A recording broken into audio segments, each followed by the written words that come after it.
sigurado ka? Niiputan mo lang ako? Bitawan mo ako! May panlalalaki mo! Wala ka mo ng akin! Babae yan! Uy! Huwag masaktan niyan, babae yan! Maawa ka naman sa asawa mo! Maawa ka naman sa Dito. asawa mo! Ano? Nahiya ka sa bahay pero hindi ka nahiya sa panlalalaki mo? Uy! Maawa ka naman sa asawa mo! Albert! Kuya, maawa ka naman! Maawa ka sa asawa mo! Buhay mo, pakialaman mo! Tumamay ka dyan! Tumugin ang barangay! Tumugin ang barangay!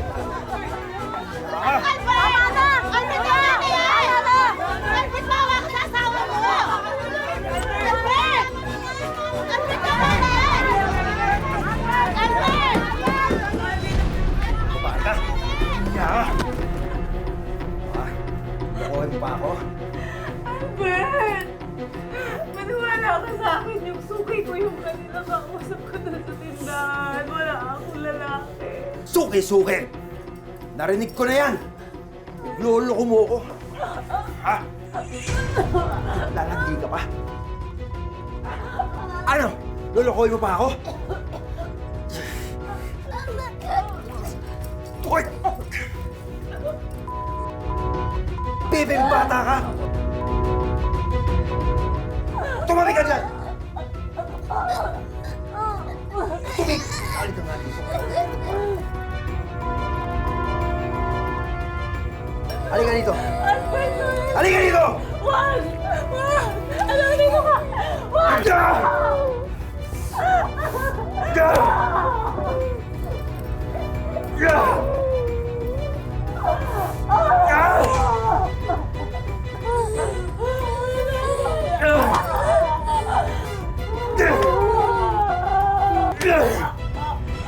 Ay nako! Kung may award para kay Rona, eto na yon. Dakilang ina, martir na asawa. Mula kasi nang maulila si Rona, nagtrabaho siya bilang waitress sa isang bar. At dito niya nakilala si Albert, na pinakasalan siya at inilayo sa mundong yon. Biniyayaan ang kanilang pagsasama ng isang anak na sa kasamang palad ay hindi nakaririnig. Di nagtagal, eto na. Lumabas din ang tunay na ugali ni Albert na hilig pala ay gawing punching bag ang asawa. Grabe! Hanggang kailan kaya matitiis ni Rona ang pananakit na ginagawa ng kanyang asawa? Tungkol dyan ang tampok namin ngayong kwento sa isa na namang two-part episode ng Tadhana. Ano ba ang nangyayari dito, ha? Wala, ma. Nagsumbong ko si na kapitbahay na sinasaktan ko lang to si Rona. Ano? Rona, magsalita ka na, ha? Para matapos na. Nakakahiya.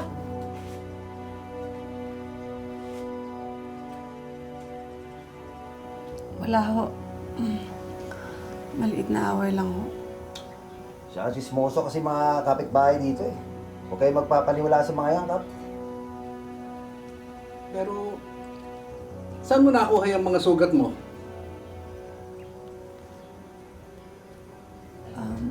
Kagagawan ko rin ho. Nung nag-away kami. Nasaktan ko rin ho yung sarili ko. Ako nga rin ho, pasarin ako yun. Sigurado ka, Rona? Hindi ka magre-reklamo? Hindi nga daw, Kap, eh. Narinig mo? Normal yan na away sa mag-asawa. Parati nangyayari yan. Ah, sige, kung ganun. Bukas ang barangay pag kailangan mo ng tulong. Alis na kami. Salamat, Kap. Salamat, Kap, ha. Yan siya sa istorbo. Umayos kayong dalawa, ha?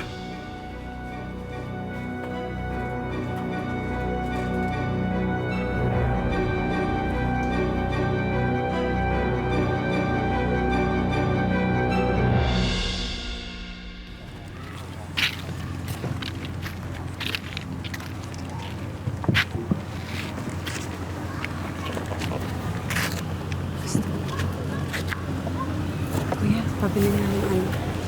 Saan? Thank you.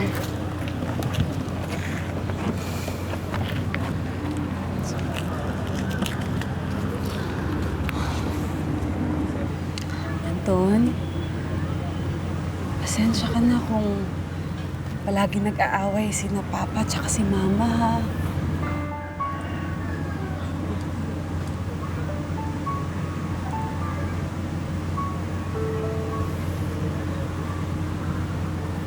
Mahal tayo ni Papa. Magulo lang talaga yung isip niya kasi wala tayong pera.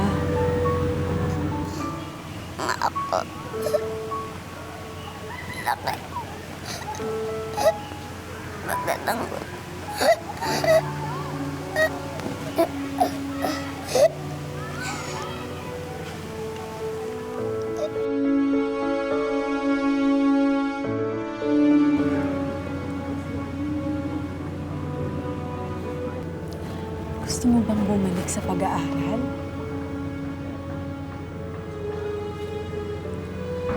Huwag kang mag-alala. Gagawin lahat ni Mama para makabalik ka sa pag-aaral at para matupad ang pangako mong maging pulis.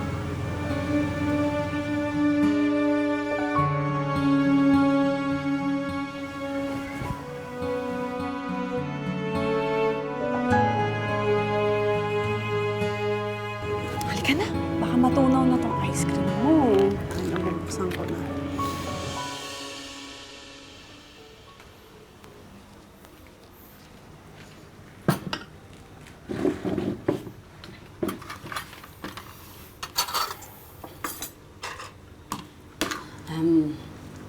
Albert, naisip ko kasi baka naman pwede na natin ibalik si Anton sa SPED. Alam mo ba yung pinagsasabi mo? Hindi na nga tayo magkanda-ugaga sa pagbayad ng mga gastusin dito sa bahay. Tapos gusto mo pa ipasok yun sa eskwela na gano'n? Walang public school dito na malapit para sa mga tulad niyan. Kaya nga sana mag-a-apply ako ng trabaho para naman makatulong ako sa mga gastusin. Anong trabaho? Sa bar? Tulad ng dati? Marami namang ibang trabaho. At saka bakit ba palagi mo nalang sinisingit yung trabaho ko dati? Bakit? Kinihiya mo ba? Totoo naman, di ba? Kung di pa kita kinuha doon, hanggang ngayon, pokpok ka pa rin. Waitress ako doon, Albert. Hindi ako nagbibenta ng katawan. Narinig ko na yan. Di ubra yung trabaho na yan. Ikaw, dito ka lang sa bahay. Ha? Pagsisilbihan mo ako, yan ang trabaho mo.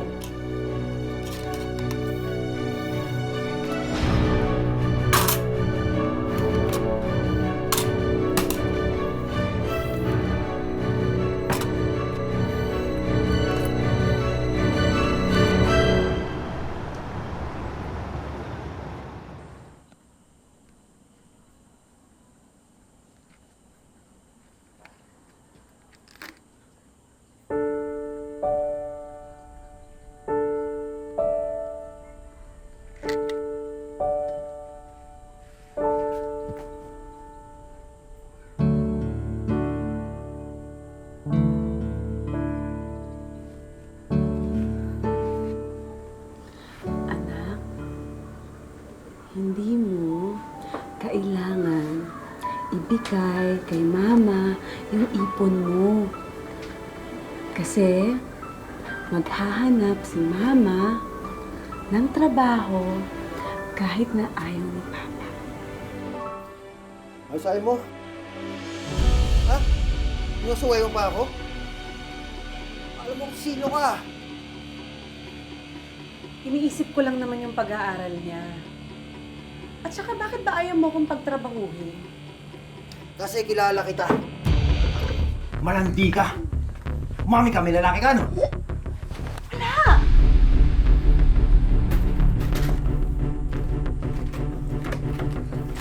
Anton! Bata ka. Huwag mo naman patulan yung bata! Tumagil ka! Aray ko! Ay ka dito! Albert! Tama na! Wala kang bata ka. Tama na eh!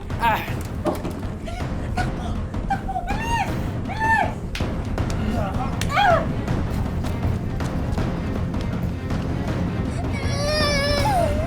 Ano mo problema ng bata to? Pre, ikaw na kumausap dyan. Baka ma-nosebleed lang ako dyan. Ito eh, hindi naman oh. Kung sabi mo.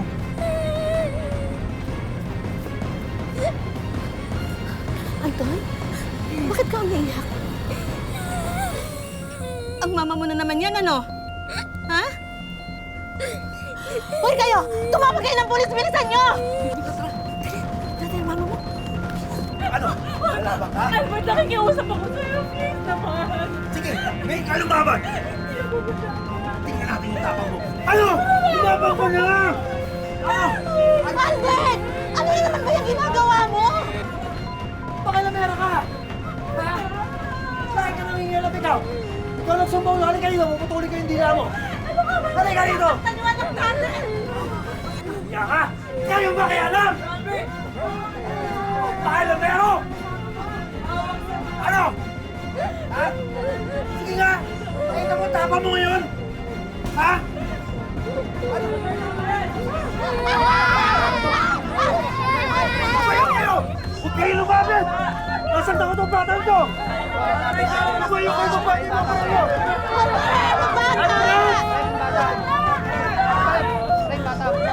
Ano masaktan to? Lumayo kayo! Paalisin na lang ako dito! Nasaktan ko talaga to! Bibilang ako tatlo!